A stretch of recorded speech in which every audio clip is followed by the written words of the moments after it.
ఎంత వస్తుందా? ఎంత పెన్షన్? 7,000. మందికి ఈ యొక్క పెన్షన్ కూడా అందించినప్పుడు కార్యక్రమానికి అందించబోతున్నారు. ప్రస్తుతం ఈ పెన్షన్ ఏం చేయాలన్నా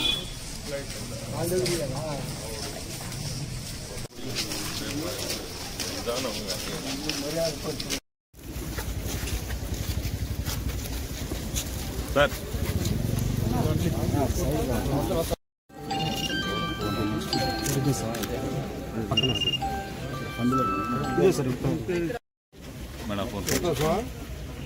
సంతోష్ మాట్లాడారు సారు. ఎవరిచ్చారు? చంద్రబాబు నాయుడు. నారాయణ సార్ చంద్రబాబు నాయుడు. చంద్రబాబు నాయుడు.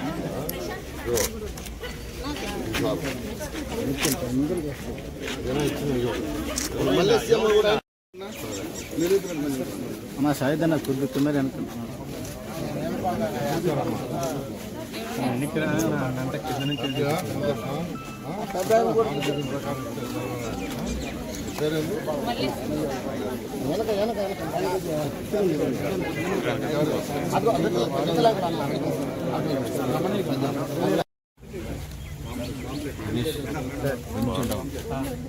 వాసు కొంచెం దించండి కెమెరా. ఓకే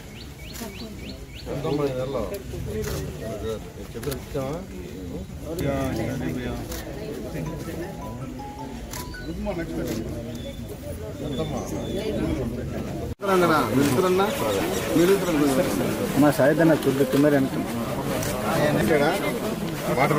ఎంత వస్తుంది కనీసం? ఎంత వస్తుందా మేడం? మేడం 47 మందికి ఈ యొక్క పెన్షన్ కూడా అందించినప్పుడు కార్యక్రమానికి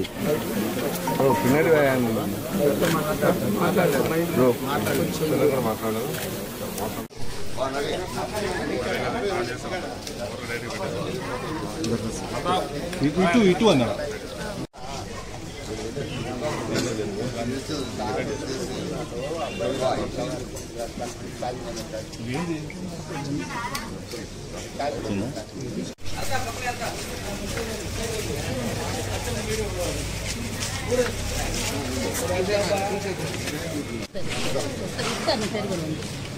शुक्रिया बोलो सार को बोले ఎంత कितना पूछते हैं 7,000 7,000 रुपये कभी మనోజ్ జనక్ర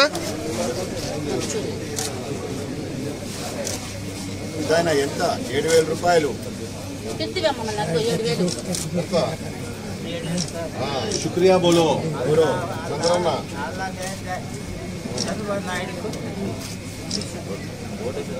ए बालो आजा मैडम जरा आओ मैडम सामने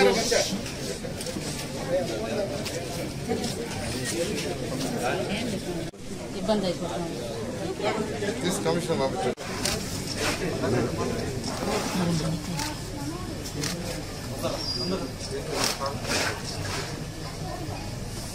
కెమెరా వస్తుంది వెనక్కి దారి ఇది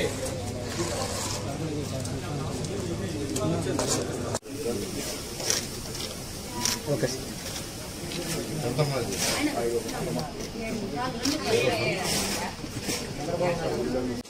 చెప్పేసారా పద పద చూసిరా ముందు చూసిరా దారిలో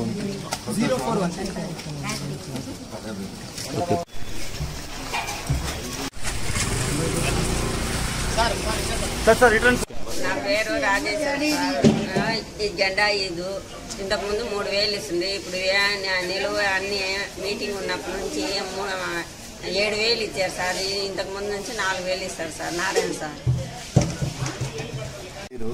ఏలియా, నేను వికలాంగుని, ఎలంవారిని 13వ డివిజన్. గత ప్రభుత్వం మాకు 3,000 రూపాయలు ఇచ్చేవాళ్ళు. అయితే ఇప్పుడు దాన్ని రెట్టింపు చేసి 6,000 ఇచ్చారు. ఆ పెన్షన్ ద్వారా మేము సంతోషంగా ఉన్నాము. మేము మా కుటుంబము. చంద్రబాబు నాయుడు గారు మాకు 6,000 రూపాయల పెన్షన్ ఇచ్చారు కాబట్టి మేము సంతోషంగా ఉన్నాం. మాది ఎలంగారు వితంతు పెన్షన్ కింద మాకు 7,000 రూపాయలు ఒక్కసారిగా మాకు మంజూరు చేసి చెప్పిన మాట ప్రకారంగా మరి 1వ తారీఖు ఉదయం మాకు అందించారు. గత ప్రభుత్వం అయితే 250 రూపాయలు పెంచుకుంటూ 3,000 దాకా వచ్చింది. మాకు 3,000కి 1,000 రూపాయలు చేర్చి మాకు మొత్తం కలిపి మాకు 7,000 రూపాయలు అందించారు. ఇవి మాకు ఎంతో ఉపయోగపడుతున్నాయి. చాలామంది వితంతులకే కాదు, వృద్ధాప్యులకి ప్రతి ఒక్కరికి ఈ పెన్షన్ చాలామంది గత ప్రభుత్వం వల్ల చాలామంది కూడా ఈ వృద్ధాప్య పెన్షన్, వితంతు పెన్షన్ చాలా కొట్టేశారు. వాళ్ళందరూ కూడా కోల్పోయారు.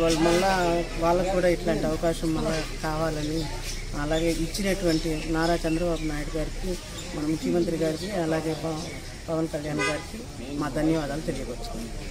జెండా వీధి నెల్లూరు. అంతకుముందు జగన్ సార్ వచ్చి 3,000 ఇచ్చింది. అది కూడా 250 సంవత్సరానికి ఇచ్చి 3,000 చేశారు. నారాయణ సారు, చంద్రబాబు సార్ వచ్చి 4,000 చేశారు. 4,000 ఇచ్చారు, 2 నెలలు ఇచ్చారు. మళ్ళీ 3,000 ఏం చేశారంటే 3 నెలలకి 3,000 కలిసి 7,000 ఈ నెలలో ఇచ్చారు. వచ్చే నెల నుంచి 4,000 ఇస్తారు. బాగానే ప్రభుత్వం బాగానే ఉంటుంది, బాగానే చేస్తారు వాళ్ళు. నారాయణ సార్కి, చంద్రబాబు సార్కి ఇప్పుడు ధన్యవాదాలు. ఎన్టీఆర్ పెన్షన్స్ ఏదైతే మా ముఖ్యమంత్రి గారు నారా చంద్రబాబు నాయుడు గారు ఎలక్షన్స్ ముందు మాట ఇచ్చారు, ఆ మాట కట్టుబడి ఈరోజు రాష్ట్రంలోని అందరికీ అంటే 68 లక్షల మందికి ఈరోజు యాక్చువల్గా పెన్షన్స్ డిస్ట్రిబ్యూషన్ జరుగుతుంది రాష్ట్రం అంతా ఒక పండుగ వాతావరణంలో. ఎందుకంటే వాళ్ళు ఎవరు కూడా ఎక్స్పెక్ట్ చేయాల 7,000 రూపాయలు ఇస్తారని. 3,000 ఉన్న పెన్షన్ 1,000 రూపాయలు పెంచడమే కాకుండా గత 3 నెలలది కూడా కల్పిస్తానన్నారు. అయితే 3,000, 4,000 చేయొచ్చాము కానీ గత జరిగిపోయిన 3 నెలలది కూడా ప్రభుత్వం రాకముందుది కూడా ఇస్తామని అన్నారంటే అది నిజమా కాదని అందరూ డౌట్ పడ్డారు. అంటే వైసీపీ పరిపాలన జరిగిన ఆ 3 నెలలది కూడా ఈ నెలలో కల్పిస్తానన్నారు. దానికి అందరూ డౌట్ పడ్డారు. కానీ ముఖ్యమంత్రి గారు ఏదైతే చెప్పారో మాట మీద నిలబడి ఈరోజు 7,000 రూపాయలు యాక్చువల్గా ప్రతి వృద్ధులకి, అదేవిధంగా వికలాంగులకి ఎవరికైతే ఇవ్వటం 68 లక్షల మందికి ఈరోజు డిస్ట్రిబ్యూషన్ చేయడం జరిగింది. చక్కగా ఈరోజు మార్నింగ్ 5:45 తెల్లవారుజామునే ఎలమవారి దీన్ని 13వ డివిజన్లో ఎలమవారి దీనిలో 246 బూత్. ఆ బూత్ నేను అడాప్ట్ చేసుకున్నా. నెల్లూరు సిటీలో ఈ సంవత్సరం జరిగిన ఎలక్షన్స్లో 245 బూతులు ఉంటే ఒక్కొక్క బూత్ని 1, 2, 3 అడాప్ట్ చేసుకున్నారు. ఆ యొక్క బూత్ వైజ్ ఎలక్షన్ చేశాం. డివిజన్ వైజ్ కూడా కాదు, బూత్ వైజ్ ఎలక్షన్ చేశాం. ఆ 245 బూత్లో ఒక బూత్ని కూడా నేను అడాప్ట్ చేసుకున్నా. ఆ బూత్లో ఓటర్ వెరిఫికేషన్ కూడా నేనే చేశాను. అందుకని ఇవాళ కూడా పెన్షన్స్ డిస్ట్రిబ్యూషన్లో ఆ బూత్కే పోయాను. తెల్లవారు 5:45కే పోయి 5:45కే స్టార్ట్ చేశాను. అప్పటికే వృద్ధులు వాళ్ళందరూ లేచి రెడీగా ఉన్నారు. వాతావరణం కూడా చాలా చల్లగా ఉంది. వాతావరణం చాలా చల్లగా, ప్రశాంతంగా, ఎంతో ఆనందంగా ఉండే విధంగా వాతావరణం ఉంది. ఈ వాతావరణంలో యాక్చువల్గా వాళ్ళకి డిస్ట్రిబ్యూషన్ చేస్తుంటే వాళ్ళ కళ్ళలో నుంచి యాక్చువల్గా నీళ్ళు వచ్చేస్తున్నాయి. ఏడుపు కాదు, ఆనంద భాషలు. అంటే మేము ఎక్స్పెక్ట్ చేయలేదు అని నిజంగా ముఖ్యమంత్రి గారికి రాష్ట్ర ప్రజలందరి తరఫున నేను ప్రత్యేకంగా ధన్యవాదాలు తెలియజేస్తున్నాను. ఎందుకంటే ఖజానా ఖాళీ, ఖజానాలో డబ్బులు లేవు. అవన్నీ ఇష్టం వచ్చినట్టు చేశారు. ఒక రాష్ట్రము దానికి ఒక ఆర్థిక వ్యవస్థ ఉంటుంది. ఆర్థిక వ్యవస్థలో ఎలా ఇన్కమ్ జనరేట్ చేయాలి అటువంటి ఏమీ లేకుండా, జనరేషన్ అనేది లేకుండా చేస్తూ నాశనం చేశారు. అట్లాంటి పరిస్థితుల్లో కూడా ముఖ్యమంత్రి గారు తనకున్న అనుభవంతో ఈరోజు యాక్చువల్గా డిస్ట్రిబ్యూట్ చేయడం జరిగింది. ఖచ్చితంగా మన ముఖ్యమంత్రి ఈ రాష్ట్ర ముఖ్యమంత్రి ఈరోజు అత్యధిక మెజారిటీ సీట్లతో, అత్యధికమైన మెజారిటీతో నాయకులు, ఎమ్మెల్యేలు గెలిపించుకున్న ఈ రాష్ట్ర ప్రజలు ఖచ్చితంగా ఈ రాష్ట్రాన్ని ముందుకు తీసుకుపోవటానికి అన్ని విధాల వారి అనుభవాన్ని ఉపయోగించి ముందుకు తీసుకుపోవటం అంటే ఒకటే, ఆర్థిక స్థితి రాష్ట్రాన్ని పెరగాల. ఆర్థిక స్థితి పెరగాలంటే ఫస్ట్ రియల్ ఎస్టేట్ డెవలప్ కావాలి, కన్స్ట్రక్షన్ యాక్టివిటీస్ డెవలప్ కావాలి, ఇండస్ట్రీస్ రావాలి, వ్యాపారస్తులు చక్కగా చేసుకోవాలి. అన్ని రకాల వ్యాపారస్తులు, చిల్లర వ్యాపారస్తుల నుంచి టోకు వ్యాపారస్తుల దాకా ప్రతి ఒక్కరూ ఎటువంటి ఇబ్బంది లేకుండా వాళ్ళు చక్కగా చేయాలి. వాళ్ళు వ్యాపారాలు చేసినప్పుడు ప్రభుత్వానికి జిఎస్టీ వస్తుంది, టీడీఎస్లు వస్తాయి, ఇన్కమ్ ట్యాక్స్లు వస్తాయి. దాంతో మన రాష్ట్రానికి షేర్ పెరుగుతుంది. పెరిగినప్పుడు దాంట్లో కొంత ఇలాంటి సంక్షేమ పథకాలు చేస్తాం, కొన్ని ఇచ్చి డెవలప్మెంట్ చేస్తాం. డెవలప్మెంట్ చేసినప్పుడు మన యువతకు ఉద్యోగాలు వస్తాయి. గత ప్రభుత్వంలో ఉద్యోగాలు లేవంటే డెవలప్మెంట్ లేదు, డెవలప్మెంట్ లేనప్పుడు ఉద్యోగాలు లేవు.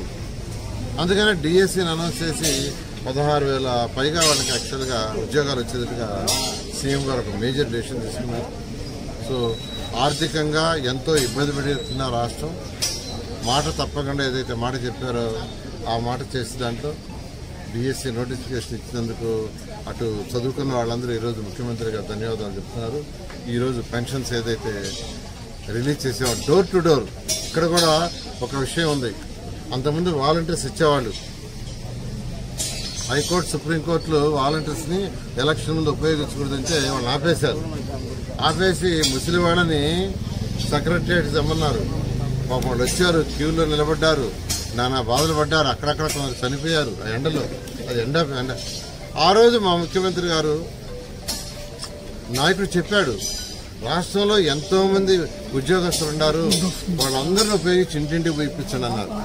వాళ్ళందరిని ఉపయోగించి ఇంటింటికి పోయి ఉపయోగించండి, మా మీద కోపంతో వాళ్ళని ఇబ్బంది పెట్టొద్దని ముఖ్యమంత్రి గారు చెప్పారు.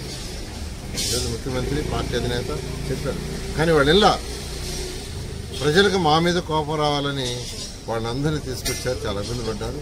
ఈరోజు అటువంటి ఇబ్బంది పడకూడదని ఈరోజు ముఖ్యమంత్రి గారు రాష్ట్రంలో ఉన్న జిల్లాల్లో ఉన్న ఎంప్లాయీస్ ఏమంటే నెల్లూరు జిల్లాలో 8,000 మంది ఎంప్లాయీస్ని యాక్చువల్గా ఈరోజు కలెక్టర్ గారు, మున్సిపల్ కమిషనర్ గారు సెట్ చేశారు. వాళ్ళందరికీ ట్రైనింగ్ ఇచ్చారు. ఒక్కొక్కరికి 50 ఇళ్లే, 50 కంటే ఎక్కువ ఇళ్ళు లేవు. ఒక్కొక్కరికి 50 ఇళ్ళు డిస్ట్రిబ్యూట్ చేసినట్టుగా, కేవలం ఒక రోజులో పూర్తి చేసేట్టుగా. గత ప్రభుత్వం 5 రోజులు చేసింది, ఒకే రోజులో పూర్తి చేసేట్టుగా. ఎవరన్నా ఈ బయోమెట్రిక్స్లో అట్లా ఇబ్బంది వస్తే నెక్స్ట్ చేసేందుకు ఆదేశం ఇచ్చారు. ఈరోజు మన జిల్లాలో 8,000 మంది ఉద్యోగాలు పనిచేస్తున్నారు. వాళ్ళందరినీ కూడా నేను నిజంగా అప్రిషియేట్ చేస్తున్నా. వీలైనంత వరకు ఇవాళ సాయంకాలానికి ఈ జిల్లాలో పెన్షన్స్ అవుతాయి. ఏదైనా 1-2 మిగిలితే రేపు ఇవ్వడం జరుగుతుంది. Thank you.